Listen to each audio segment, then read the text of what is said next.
Recording by AV Music Purtandi. Presented by Amba Music World. आप सुन रहे हैं जिला मधेपुरा की उभरते हुए नवोदित गायक कलाकार अमन राजा को।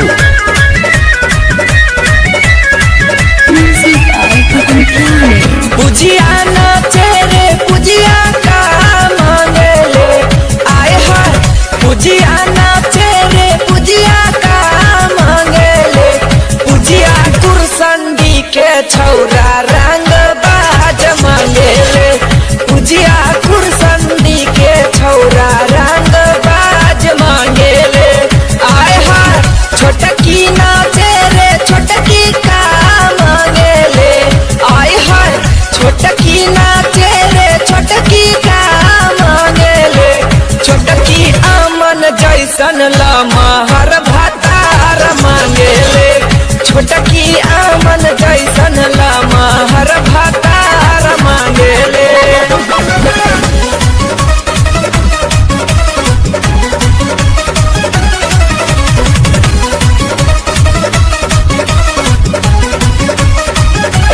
Recording by AV Music Purtandi.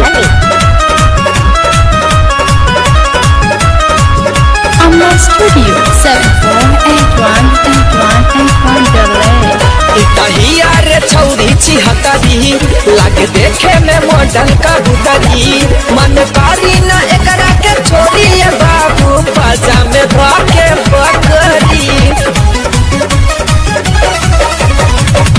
तहिया रे छौरी छिहत्तरी लागे देखे में मॉडल का भुतरी, मन पारी न एकरा के छोड़ी ये बाबू बाजा में भाके बकरी। पुजिया नाचे रे पुजिया का मांगले आए हाय, पुजिया नाचे रे पुजिया का मांगले, पुजिया आमन जैसन लमहर भातार मांगले, पुजिया आमन जैसन लमहर भातार मांगले।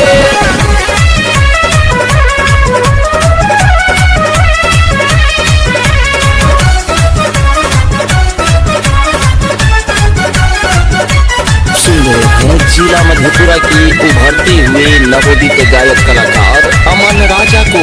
एक ठुमका पहिले दिली पटना, जब नाचता हो जाला घटना, बिया बाची 16 बरस के जैसे लागेला दारू के चखना। एक ठुमका पहिले दिली पटना, जब नाचता हो जाला घटना, बिया बाची 16 बरस के जैसे लागेला दारू के चखना।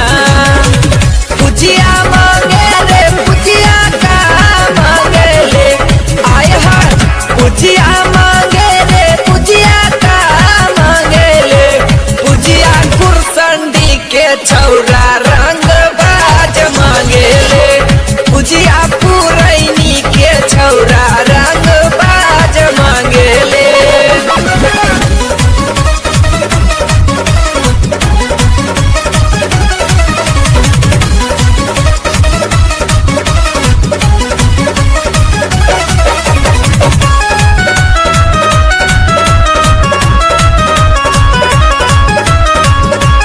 Amba Studio 7481818188. दिया फुर्सत से एकरा बनौले, एकरा दहिया में सोना सजौले, एकरा फेरा में जे भी रहल करेगा कितना के जान चल गईले। दिया फुर्सत से एकरा बनौले, एकरा दहिया में सोना सजौले,